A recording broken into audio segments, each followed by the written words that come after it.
Well, welcome back to the Valley Hoops Insider podcast, part of the Valley Hoops Insider website. Harry Schroeder with you again today, and I've had some dental work, folks. So this part of the face isn't working. I'm going to have trouble saying F's and P's, as you can tell. Anyway, really glad to be with you. Sweet 16 week in college basketball. Nothing better than this coming weekend. Obviously, last weekend was electric and fun to be a part of. And today we have the privilege of having Sports Illustrated writer Kevin Sweeney with us, and he's going to help us understand more about the Sweet 16 and things going on in college basketball. And we welcome into the show. Kevin, thanks for joining us today.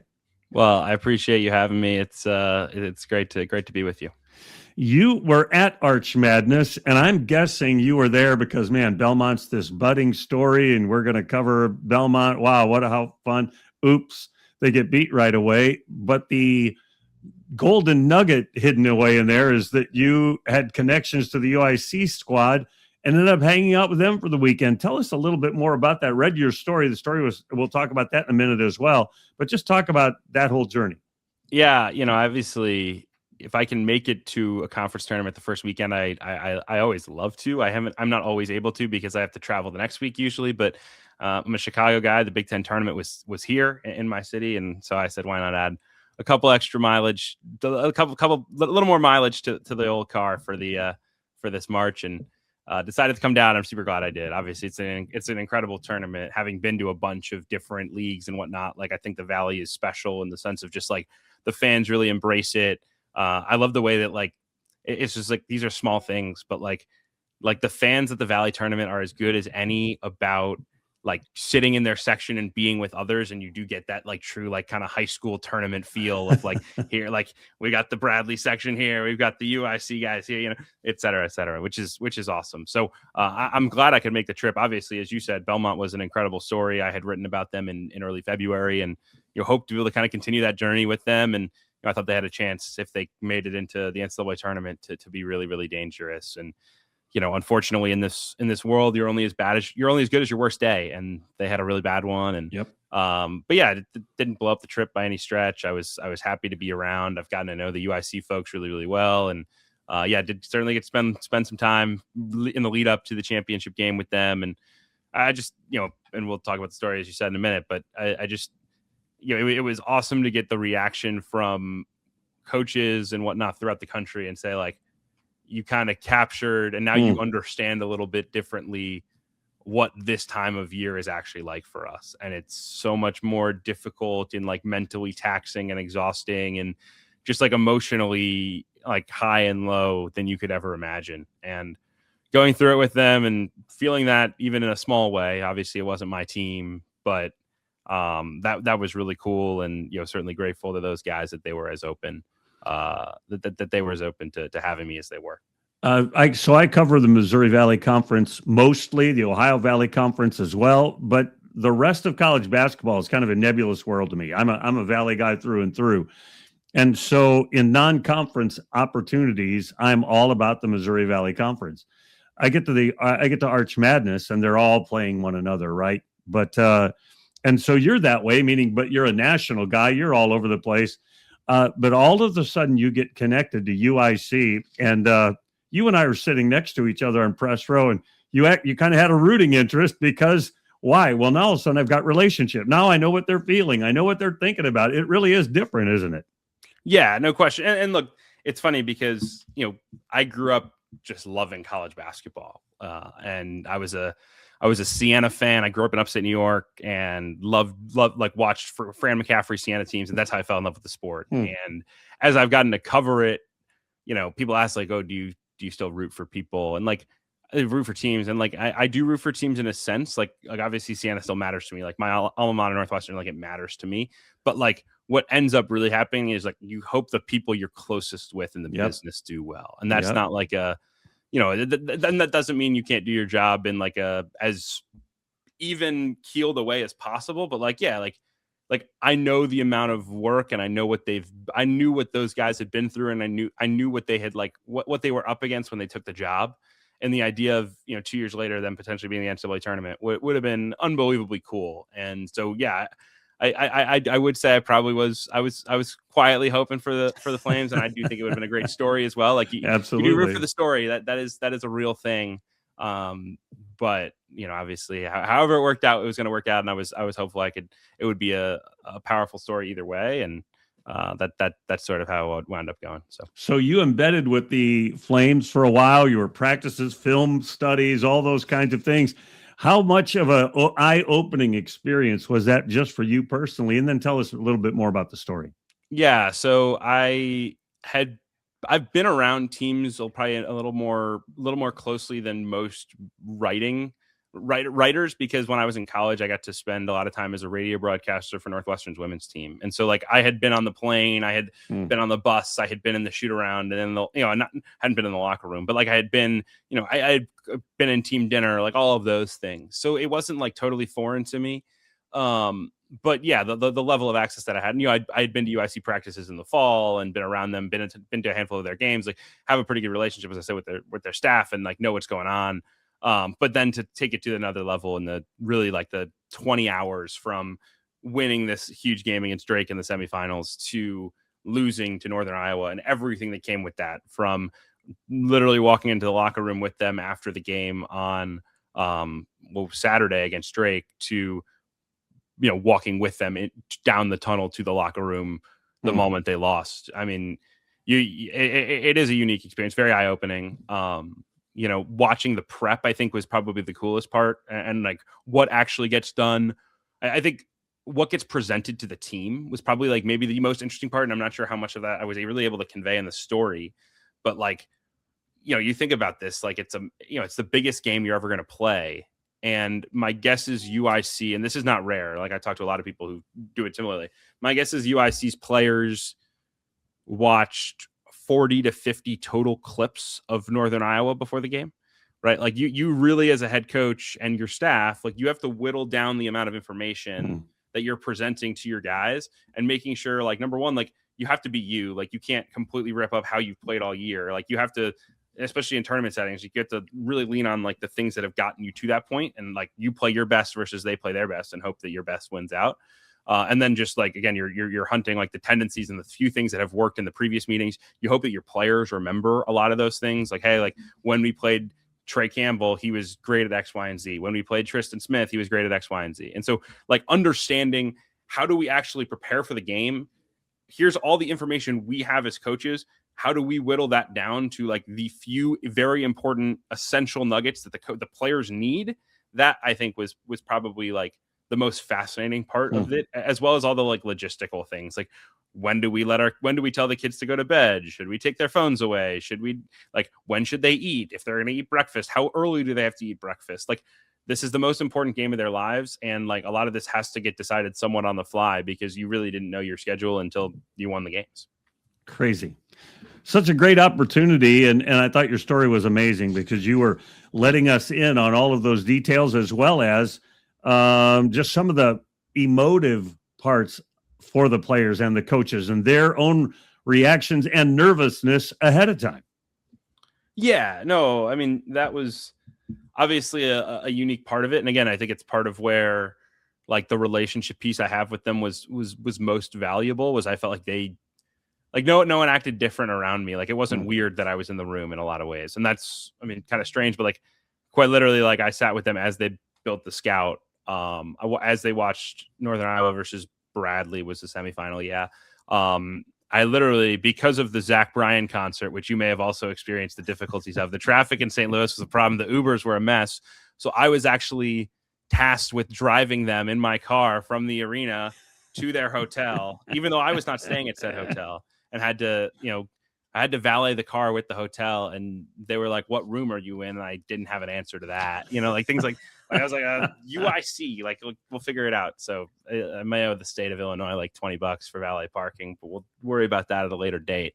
But yeah, like I think it's interesting in the sense of like, I think the coaches have to be as emotionless as possible, but like what they're feeling and how they're experiencing it, etc. Like that I think is the challenge, the biggest challenge as a head coach and as a staff, is like, how do you present information as like even keeled as possible because you can't freak out the guys, but also like you have to coach like it's the Super Bowl because it is like this is the biggest game a lot of them will coach in their lives.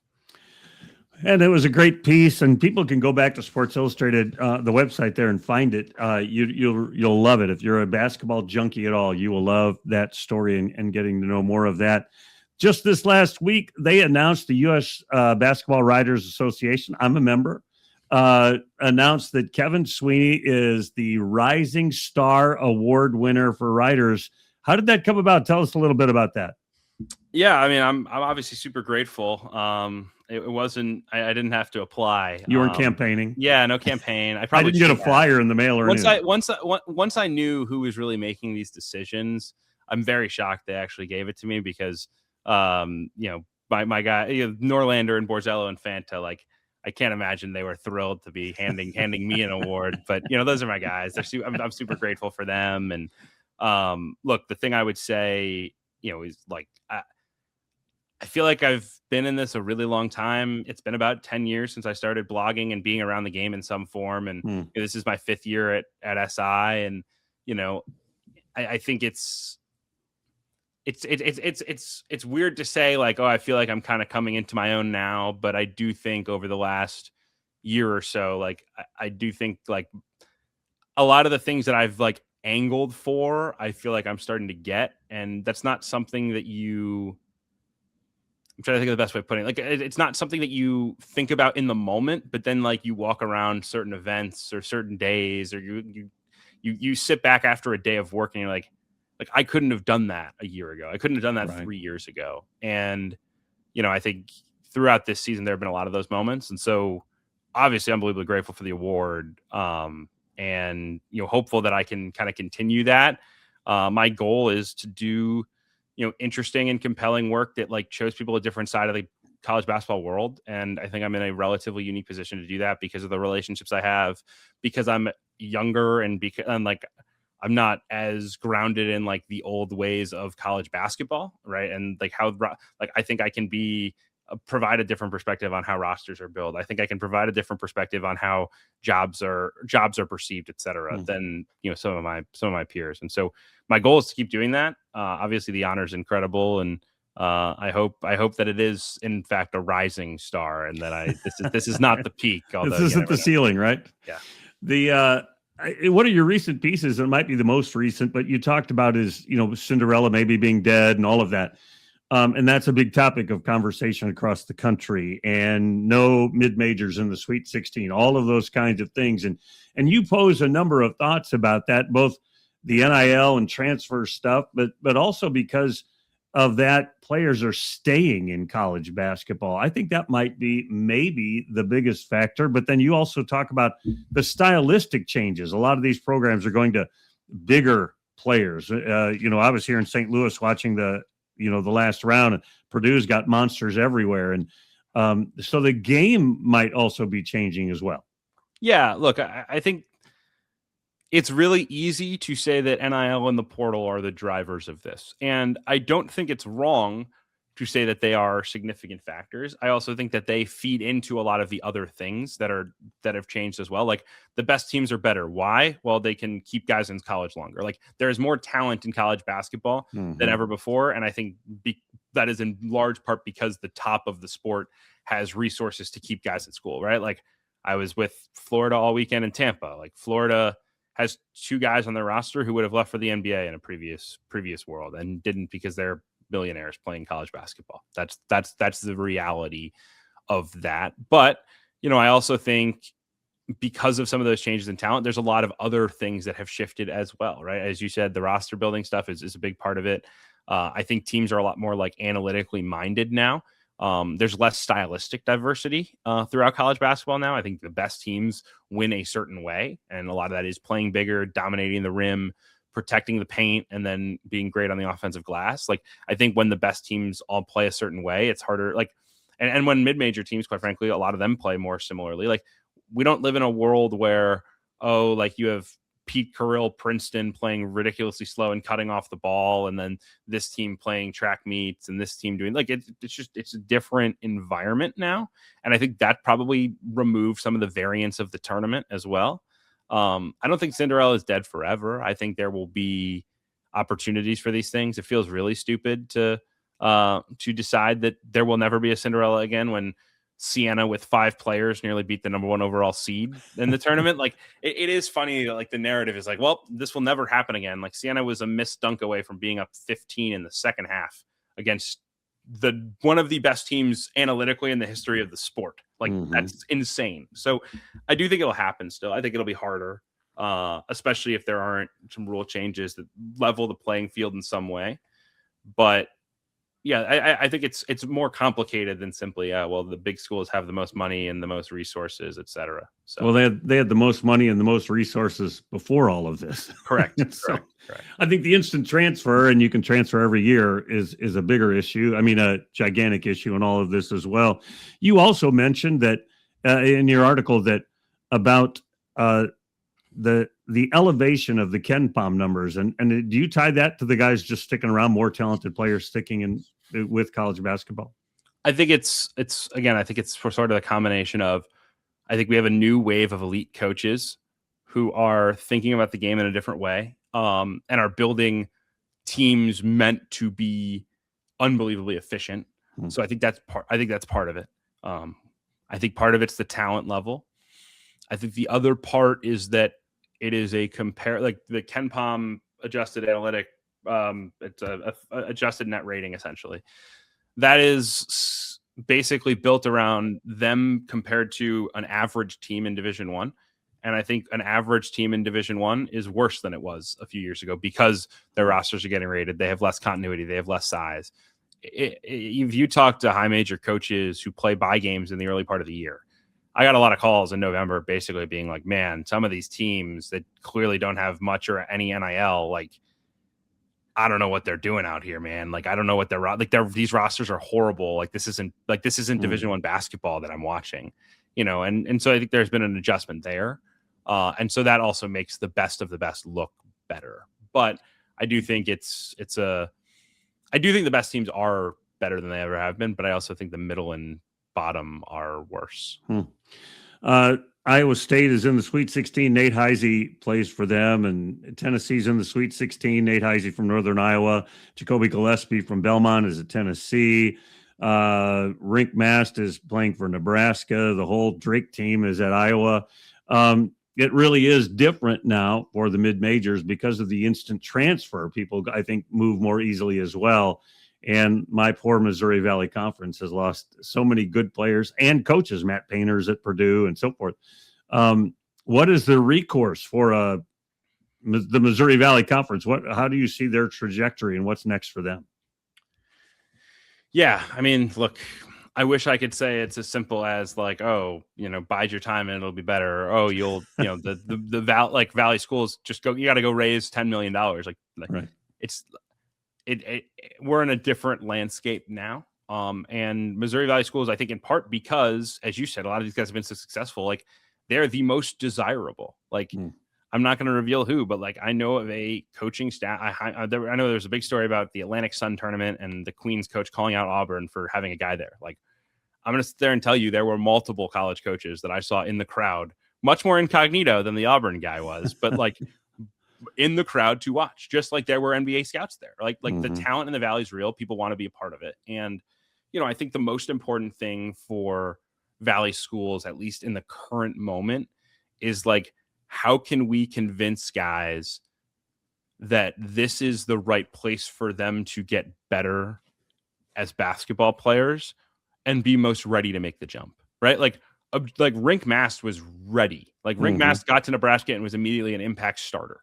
Rink Mast made the right decision to go to Nebraska, as hard as that is for a Bradley fan to hear, right? Like, the league has to do a great job of making sure that guys have their chance, like really develop where they are before they make that move to the high major level, right? And, I think early on you see some positive signs of that. I know Pettigrew announced he's coming back at Valpo. The two dynamic freshmen at UIC plan to be back in Washington, and Andy Johnson. I'm sure the league will get hit, and it would have gotten hit even without guys like Alexander getting jobs and whatnot. And I don't think that's going away, but I think the biggest thing the league has to find a way to do, and part of this is getting their money to a level where they can be competitive, and part of it is selling the opportunity to like, hey, like solidify, like you do not like. No one wants. I think there's a big misconception out there, and I'm derailing us here a little bit. Like I think there's a big misconception that like kids want to transfer every year, kids want to bounce around, kids when I talk to coaches, like that's not.